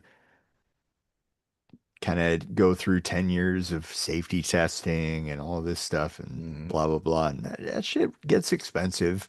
Yeah, The R&D is hundreds of millions of dollars at very, very a bare expensive. Yeah. minimum, you Now, know. now I think it's overly cautious, in my opinion, for a lot of these things. Um, I But for think good you, reason, because I like no, I agree. I agree. Like there's a perfectly we've done it the rational. easier way and it's rendered some pretty bad um results. Yeah, it'd be hit or miss. Yeah. Sometimes you win, sometimes you lose big time. Yeah. Radium water. There you go. Thalidium. Yeah, oh God, yeah. Or thalidomide, sorry. Thalidomides. Yeah, I was Yeah. about to say that. Yeah. You know, thalidium. That's Palladium, thalidomide, thalidomide, thalidomide. well. So I would say like maybe we need to rethink that process to maybe streamline it a bit and maybe not be so overly cautious. Like caution is always a good thing. Like, hey, safety, right? We should always do Hmm. that. But there's a point where like the system to me, the way it operates, it's like the boy in the bubble. It's Yeah. so overly cautious as to be detrimental. Like Right. you don't get any progress because there's so many steps, so many hurdles Well, to overcome, here's so the thing. many studies and things. It it isn't about how long you spend on something. No. We spend 10 years to get a drug to market and there will still be problems that we didn't Mm-hmm. foresee. It it comes down to scrutiny. Like Well, and it comes down to if the you have process. answered all the potential questions in 2 years, Mm-hmm. put your drug out. If it takes you 20 years before you can answer a question, then put your drug out. Like Well, it exactly, shouldn't because be 10 years or something. no, because that's what we've talked about, like education and stuff. Mhm. That's a one size fits all approach, as if every single drug is the same Right. and it needs the exact same process. No, every single drug is totally unique. It's a well, like it's its own individual thing with its own individual effects, and you can't be like, oh well, 10 years or this amount of money or whatever. Like, oh, here's the process for every single drug. Well, some probably don't need any of that stuff or very little of it, and Yeah. that needs to be accounted for. And all this ties together because it comes down to complacency, where people are led to believe that this is the only way and this is how it is, and just suck it up and watch your sports ball, and hate the other political party or something like that, because that's all you need to worry about. Just die being like, I voted. or my team won. The Bears at the Super Bowl finally. Well, Like, and like then people think that, that specific amount of time is a hard set requirement for stuff, like, oh, it has to be 10 years of safety and blah blah blah. And it's like, okay, well, I mean, like that's a fine benchmark to have. But it's a starting point. people would point to the mRNA vaccine for COVID and be like, oh, they just came up with it in like 6 months or something. Well, no, like they were working on from like the 2009 or 2010 It was a SARS long that we time. had. Yeah. They were Well, working on it from then for yeah. 10 years, and Well, then they kind of fast tracked like, oh, this isn't back burner anymore, but they had all the safety data, well, so yeah, exactly. And now one could say like the like the short time span was just this particular variation of right. this Yeah. process, but the process has been in the works for quite a while. Yeah. Now, on the flip side, let me readjust here, but on the flip side, also people could feel like things are safe just because it's gone through that. Like, oh, Yeah. I'm in the workplace. I got my hard hat. I got my high vis vest. I got my steel toed boots. I got my gloves and my goggles on. I'm good to go. I don't need to worry about anything. That's kind of so it's like, oh, there could be a complacency of Yeah. like, oh, it's safe because this has happened, even though that doesn't necessarily follow. Like, oh no, there's actually more to the story there. Like, oh yeah, just Yeah. because you have all the safety gear on doesn't mean you can relax. You still have to be vigilant. And Yeah. because maybe there's other stuff. People also have like the human brain isn't really made to understand how statistics really work. No. Um, Well, that's why you can lie with statistics constantly. yeah, because constantly people will hear that the FDA just randomly selects things to test, and they call that safe enough. And it's like, well, you're talking about mass production here. Theoretically, everything should be exactly the same as the next. So if you randomly select here and there, um, there's a pretty good chance that you're getting a good indication of the product that's going out. If there is some slight variation in that, it's a problem with that process, not necessarily with the product itself. Yeah, and there could Because be some kind of because then you'd be finding like the oddball that kind of fucked up the process, where like this one employee that was supposed to do something, they're a shithead and they Yeah. didn't do it for that batch or whatever. Yeah. Yeah, well, Like if the FDA's random selections showed that like all their random selections were fucked up, then you could say, oh, you know what, the drug is fucked up. But yes. like when their random selections of a mass-produced drug show like one problem, all you're doing is basically like saying, oh, one of the fail safes has there's been a flaw detected. So like you are all safe, like totally safe, safe, safe, safe, safe. And then there's like one little flaw and they find it and they make a big deal of it. And you should be glad that they're doing that because Well, that just absolutely. adds to the safety Well, on, it's like the airplane kind of yeah. thing where Oh, like one airplane crash is super, happens and everybody's like, "Oh super. my God, it's so." You have like, well, okay, Boeing kind of sucks right now, but I think I'd rather fly Aeroflot. Um, that's the Russian uh, airliner. But yeah, because it's such a big deal. Like, oh, this one thing happens, but yeah, random sampling is kind of the most efficient way to do things. And that's the only way that we really can, short Yeah. of having some machine that analyzes every single thing that comes off the production line, which would be stupid. It'd be wasteful. Why would we do that? Yeah. Like, Slow, it's expensive. yeah. And as long as you have a system that's responsive to where if it detects a problem, it's like, whoa, stop. Let's stop right now. Let's okay, everybody, we're gonna close the doors, nobody leaves, we're gonna just figure out what's going on here and then look at everything. That's okay. And then if they're like, oh yeah, it was just, I don't know, like a cat got in and jumped up and knocked something over, and it fucked up that one thing. The cat's gone now, so we can proceed. It's always a cat. But you know, yeah, exactly. For people that we don't have the technology or the resource space to test every single thing that comes out. I mean, the USDA does that with agriculture products like meat and stuff like that. They don't test every steak that comes out of a factory. They test like random ones here and there. Yeah. They're like, oh, well, we'll grab that one. Yeah.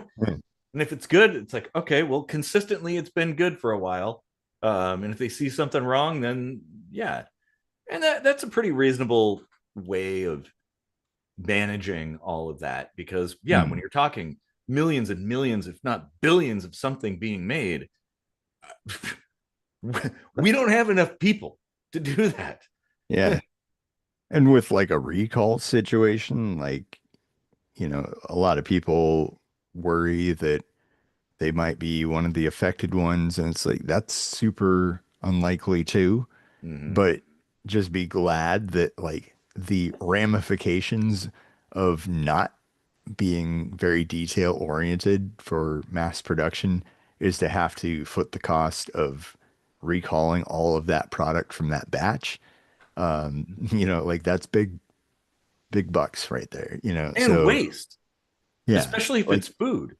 when it comes to regulation, I don't think there's any better example of of like a really finely honed regulation system as there is with like health and safety regulations, like Yeah, like no, I FDA could. stuff, like Yeah, I'd say it's about the best we have right now. I think it could yeah, be better, but it it isn't bad, I will say. Now, if we could disconnect corporate interests from that system, because they're so intertwined right now, and that's problematic, because they might have an incentive to let things slip, um, because of money, and that's a problem. This is where it's like, I don't know the solution, AI maybe, or robots, but yeah, I agree. As an anarchist, even I agree that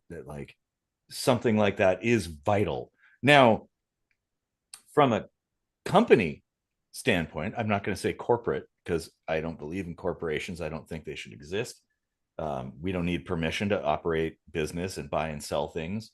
That's nonsense. But if you operated a company making something, it would behoove you. It would actually be more profitable if you had an independent internal regulatory system that checked you as you were going. Because the last thing you want to do, you learn this everywhere, that if you're operating a business, the last thing you want to do is make your customer sick or dead.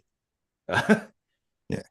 Well, actually, they even now they do have Yeah. two systems like that. Yep. There's Yep. quality control and quality assurance, Yep. completely independent entirely Mm-hmm. of FDA, like, Yeah. and all that stuff is so that there's like independent departments watching how you do it and measuring what you've done before it even gets out to the federal side of things and Exactly. their Well, inspections and stuff. like So, when I'm working on cars, I always like to have, even if some, like I like to have another person with me, even if they don't know about cars, because it's nice to have a second set of eyes to kind of keep mm, track of things. Um, and yeah, that's kind of that, which I think is good. When it comes to our health and safety, I think we do need that. We can't rely on just one thing, because, well, okay, if that fails, then it all fails. yeah. Having at least another backup is important, because two is one and one is none, right? That's the rule. Um, yeah. Yeah. Well, I just, man, this is interesting. We go from aliens to quality control. somehow we always manage to do that. I think it's connected though. Yeah. This is a Hmm. good one. This is a good one. Oh yeah. Off topic question. Old Rat says off topic question. Why do you have two watches? But stay on topic. My autism is working. I have two watches. This watch is an Arduino programmable e-ink watch, so I can see it this way. But I have this one over here that's a Sunto GPS watch. But if I'm driving, I can just look at this watch. Um, but they serve two different functionalities, I guess. You're too lazy to turn your wrist over while you're No, it's driving. just if you're driving and you have to rotate like your wrist that way and move your head, then you're taking your eyes off the road where I can just glance down like that and not have to move physically, other than my eyes, of You don't course. have a clock on the dashboard either. Uh Not in the work vehicle, I don't. Oh, hmm. We disabled it to put a CB radio in. Yeah. Priorities. Yeah. Yeah. So the answer is basically there's two different functions, and I have visibility on time, whichever way my wrist is facing. Oh, And you should see Eric's utility belt. He puts Batman to shame. oh yeah, yeah, no kidding. Yeah, Everyday carry over here and like I'm a bit of a prepper. Yeah, and yeah, my EDC kit is all over the place. I've got keys, and I got a knife. I got a flashlight here. Whoa. Um, I've got my phone. I've got my vape holster. I also have a holster with a Ruger LCP with a laser. Woo! Let's do the Borg thing there. you Got a have a bunch of other vape stuff. holster. I made a vape holster. Yeah, Oh my God. yeah. Well, because I didn't want it in my pocket. Don't Because draw the wrong one at the wrong time. I know. Yeah, yeah, exactly. Well, they're on opposite sides, so that's fine. Uh, Freeze. yeah. Yeah. um, well, because I have keys in both pockets, so plus pocket lint gets into stuff, and I don't want to breathe that in. So if I have a separate holster to carry it, You're worried about the pocket lint. yeah. Hey, it's only nicotine and PG and VG and some flavoring and stuff. It's nothing compared to cigarettes. Yeah, all that vape health stuff kind of disappeared after COVID, didn't it? Yeah, funny how that is, isn't it? That was interesting. Although what came on the heels, at least in Washington State, was a fat tax on vape stuff. Hmm. Now, see, I think this is where I think there's this whole like corporatocracy action going on. Essentially, they made vaping about as expensive as smoking. And well, why would they do that? Huh? Yeah. Could it be the tobacco industry feels threatened by the popularity of vaping and the potential health benefits? I mean, everybody who's switched is like, oh yeah, I can breathe so much better. Um, don't feel all tired all the time and stuff like that. Michigan's tax, yeah, oof, it's bad. California is another one. I don't think California has a tax on vape stuff, but maybe they do. Um, God, the taxes Washington does love their tax, though. they do, and The see only this thing they don't do is income tax, but everything else, it like, it's against the constitution of the state. They're yeah. working on it though. Trust me. That currently, right now, they're working on it Oh, somehow, geez. finding a loophole to be able to charge that. And they're going to start uh, like 1913 or whatever when the U.S. income tax was put in. Only the top earners, like the top 1%ers, were charged. Now, fucking everybody's got to deal with it. Yeah. Like it always happens. So that's how they're going to sell it, because they're going to play to people's emotions. People are they feel emotional about people with money, and they're going to be like, oh well, yeah, I'm totally in favor of that. Get those guys, eat the rich, man. And they'll just let it fly, and then it'll be in there, embedded now, impossible to remove, and then bureaucratically they'll start expanding it And then pretty soon everybody's paying income tax in the state. That's how it Hmm. goes. It's how it always goes. And then good luck getting rid of it. Good luck. Hmm. Um, the taxes, dude. The like in Washington State, they had that soda tax and the tax on bags, grocery bags and stuff. Yeah. And like it isn't, and I don't know how anybody stands for this shit. Like trying to manipulate people, to like control people by making it more expensive. Like, oh, well, we don't like this thing. And it isn't the general public doesn't like this thing. It's us, the politicians and bureaucrats that don't like this thing. Also, there's a lot of money to be made because it's popular, like cigarettes or something, or vaping. And so we're going to pretend to help people. We're going to be like, well, we'll make it more expensive to hopefully convince people to not do it. Well, what ends up happening is people continue to do it and they just pay more money. That's Yeah. it. And then the coffers are like Washington State, by the way, with all these extra taxes, has brought in more revenue than ever. And they're like, oh, well, there's a shortfall. Like, what do you mean there's a shortfall? Like, you're bringing in more revenue than you did before. Did you not? What? How is that possible? And of course now they're like, well, the solution, we're going to have to raise more taxes. And it's like, well, maybe you're spending too much.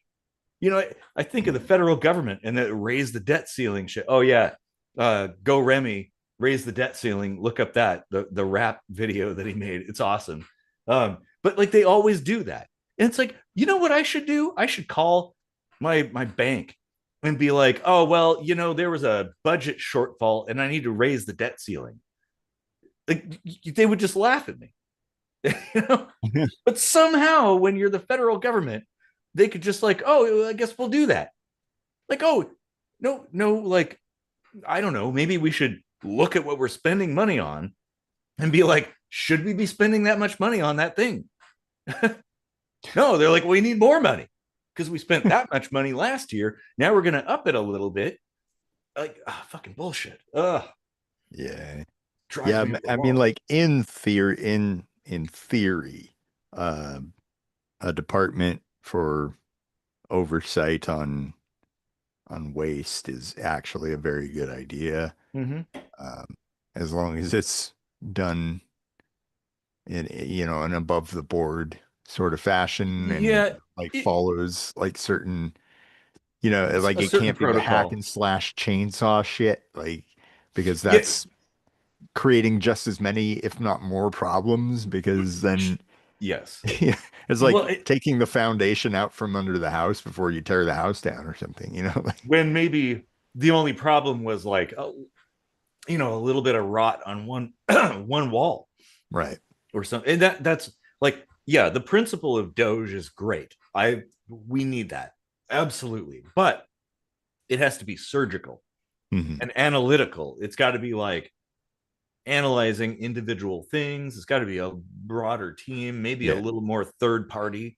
Um, Yeah. And you need to somehow, take the time to be like, okay, what of this will cause other things to collapse if it goes away, and then wean it or direct funds to wherever else they might need to go. Like sure. really have to be careful with Well, stuff and like you need to analyze it like, in a programming kind of that. sense, Yeah. like dependencies and interconnections, like what, Yep.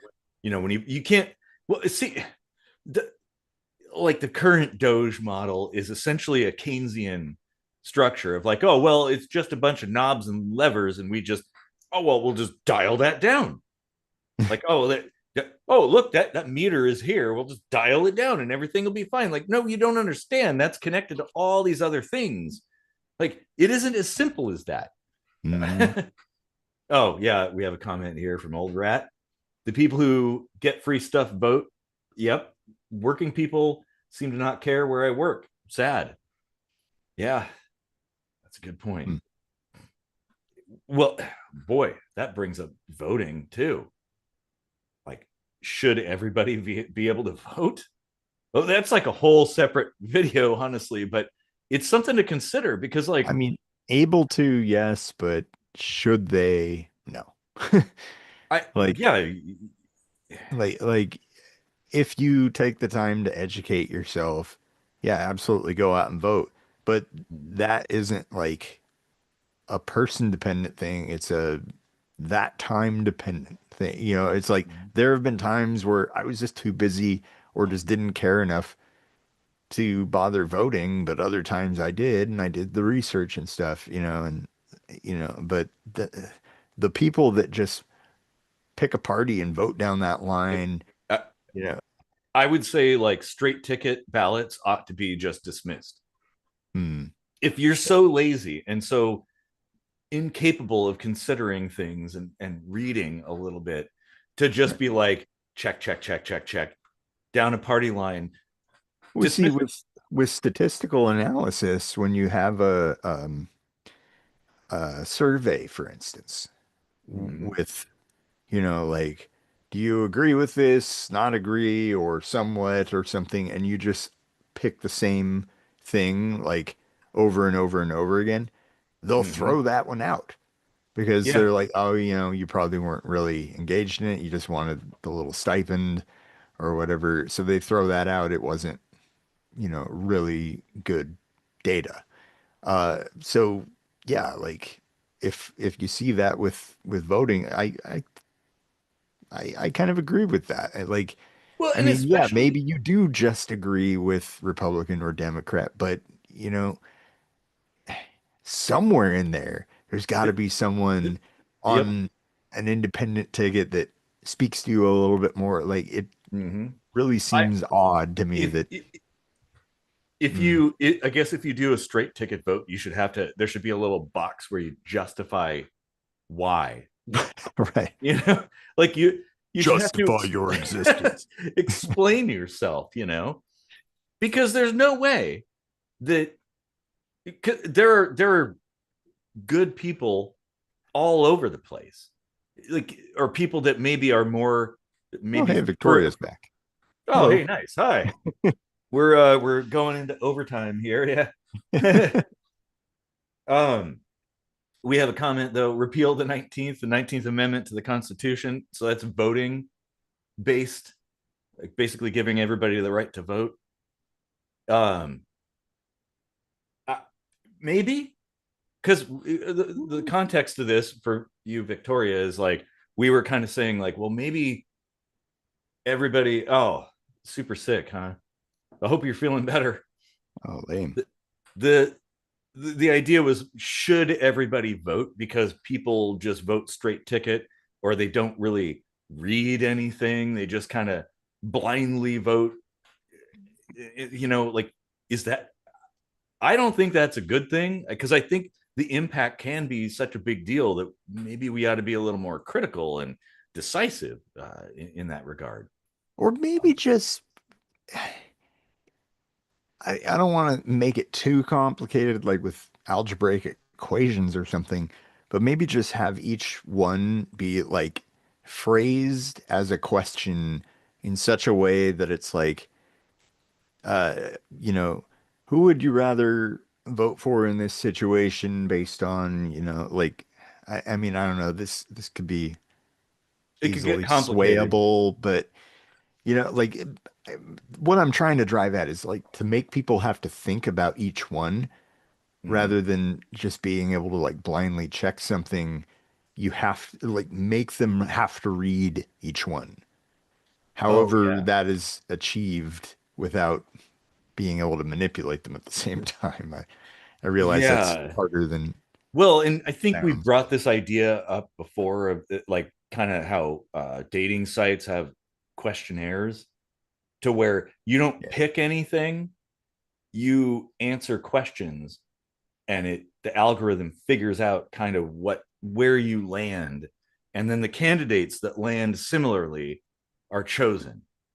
That's an option. Honestly, I will tell you what. Uh, yeah, Victoria said like let more people vote. Okay, fine, that's all right. But how about this? We don't list parties, only names and statements. No party. There's no party affiliation at all. In fact, going back to the founding of the U.S., they really, really did not want there to be partisan structure because it can be divisive. It like segregates Can people, be. splits people, huh? Can be. Yeah, yeah. Well, we see it in action right now. So Yeah. what if you just had candidates? You sure you can have their picture or whatever, and then you just have like what they believe. That way, here's the genius of this idea: people have to fucking read. Yeah. They can't just straight ticket vote. You can't be like D D D D D R R R R whatever. You have to actually analyze every single candidate and figure out how they align. Well, that's why I want it to be straight up anonymous. Like you have no idea who you're voting for. You just know their policy. Yeah, that's the point. Yeah, Like yeah, exactly. you Which don't get a picture, you don't know their gender, you don't know their Mhm. name, you know nothing. Because in this day and age with social media, if you know their name and their picture, you'll know what fucking party affiliation they Actually, have no, anyway. you might be right because there's a lot of people who vote because somebody looks nice Yeah, or something. They're exactly. like, That oh, too. that looks like, or they're like voting based on race or something like, oh, well, that's a black guy or that's a white guy. Maybe we shouldn't know any of that shit. Right. Maybe it should just be like, hey, here's candidate A. Well, like, what was that show, The Dating Game, right, or something? There was like number one, number two. They were all behind curtains. Nobody, you could just hear their voice, and they would talk. Nobody could see anybody, Yeah. and then they'd decide if they'd matched up or Like whatever. political debates are like the Masked Singer. Yeah. Oh man. Yeah. Dressing like Chuck E. Cheese and like Mhm. dancing. Yeah. Yeah. That's Yeah. how I we got mean, to do it. but that at least forces people to read and listen essentially and think, and then you're not picking based on some kind of bias. You're picking based on like the actual statement of what somebody said. That Mhm. Why not? If we're Yeah, gonna well, have voting, it might as that's well a be good that way. point too. Universal campaign fund, everyone gets the same amount to run with because yeah, like these super PACs and shit that are basically just like uh these like machines that Yeah. uh, allow for lobbyists to kind of control the government. Like And that's fine. corporations and things like that. Yeah. All these people who give donations and stuff, like campaign donations. Yeah, I agree. In fact, I think everybody should have the same, like, it should be a level playing field in the regard of people campaigning. And we actually have the technology nowadays to do that. You don't actually need any money to campaign. You need an internet connection, which everybody has access to. Like, Yeah. you can go to the library. um, Yeah. that There are so many options. Yeah, I totally, Like wholeheartedly like agree. like Removing that, lobbying needs to be a thing from a standpoint of like petitioning the government for grievances, right?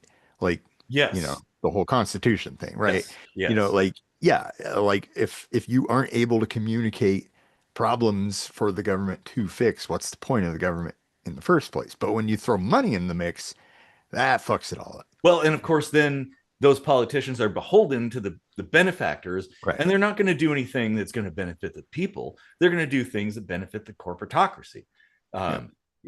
Oh yeah, Victoria says, oh yeah, a bunch of things about campaign fund, and you get one ad a month, one public debate live. It also allows more people to run. I agree. Yeah. Yeah. And it puts people on the same sort of footing. Because one of the problems with all this campaign finance mumbo jumbo that happens is like the people with all the resources and connections can run roughshod over the people maybe who have good ideas, but Right. don't have those connections. And I mean, don't we want solutions? Shouldn't we have like a Toyota method for governance, right? Where like even the janitor can participate and provide Yeah. information. Well, and I stuff said like it half jokingly, but the mass singer aspect is that, like, you aren't picking someone based on their looks that. or you know, who they are, but the quality of their voice. And Yeah, it's kind that's of a meritocratic sort of yeah. system, which is what we should have. We absolutely like judge not people based on the color of their skin, but the content of their character. You know, a Mhm. wise man once said. Hmm, Yep. huh, hmm. We have lots of comments here.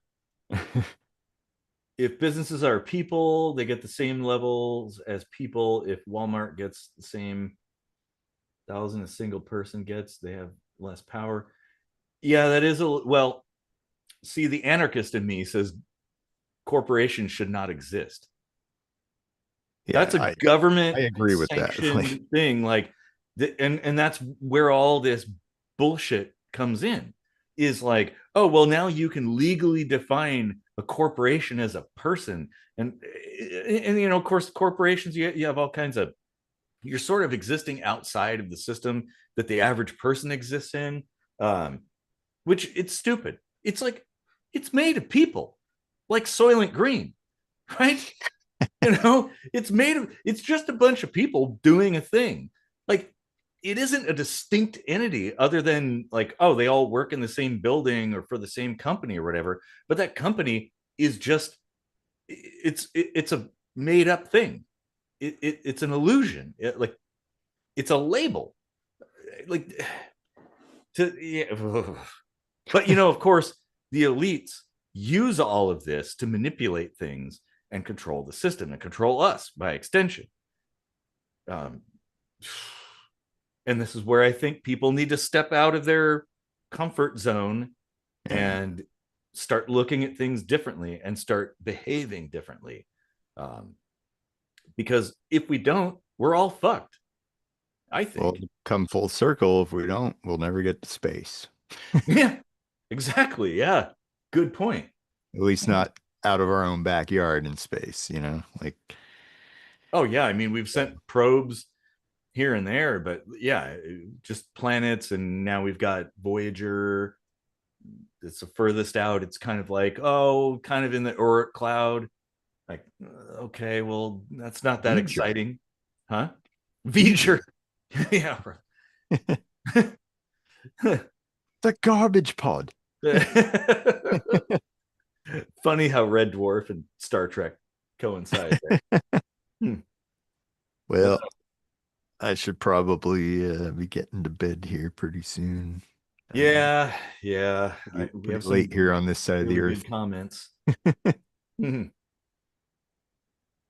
If you want people to step out of their comfort zones, they need space to think past just surviving, hence reducing harm. Yeah, well, I know. And I don't know exactly what that would look like. I think education is a major factor.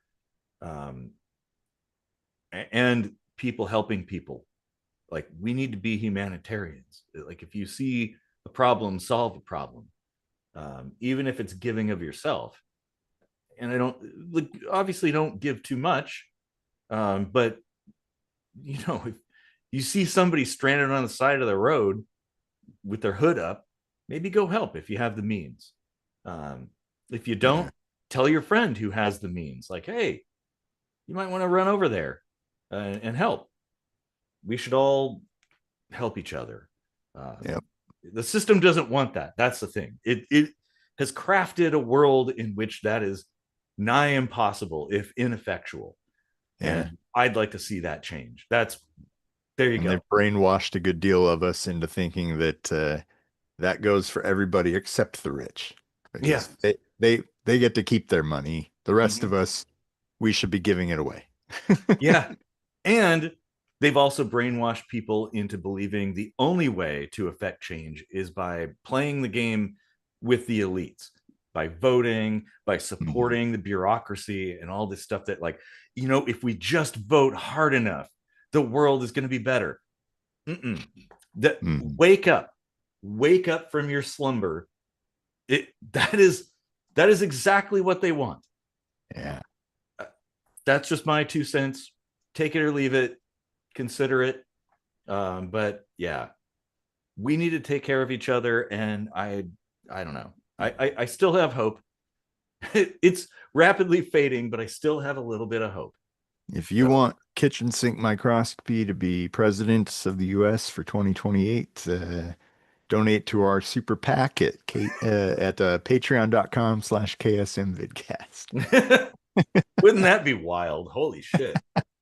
Oh man. Yeah. Okay, everybody. Thanks for participating and um, commenting, and yeah, we appreciate you. Welcome back to our two commenters here, Old Rat and Victoria. Hmm. Yeah. Don't let terrible people determine your actions and beliefs. That's Victoria said that. Yes, absolutely. Yeah. Yep. Because Good there's terrible people. There good always will advice. be. It just exists. You have to it's like terrible events. Don't internalize that. Yeah, I mean shit happens. That's that's the world. That's life. Bad things happen. You got to carry on. You got to see past it, um, and have a mission. That's, I think, one of the most important things. Like, build yourself a mission and carry it out, um, whatever that might be. And you don't need a lot to do it. And I think even people of limited means should be helping other people. Like, we all need to help each other. Uh, that's the only way we're gonna, I don't know, make a difference. Yep. Yeah. All right. Well, Okay. see everybody next week, and thanks for deep sink diving with us. See you later.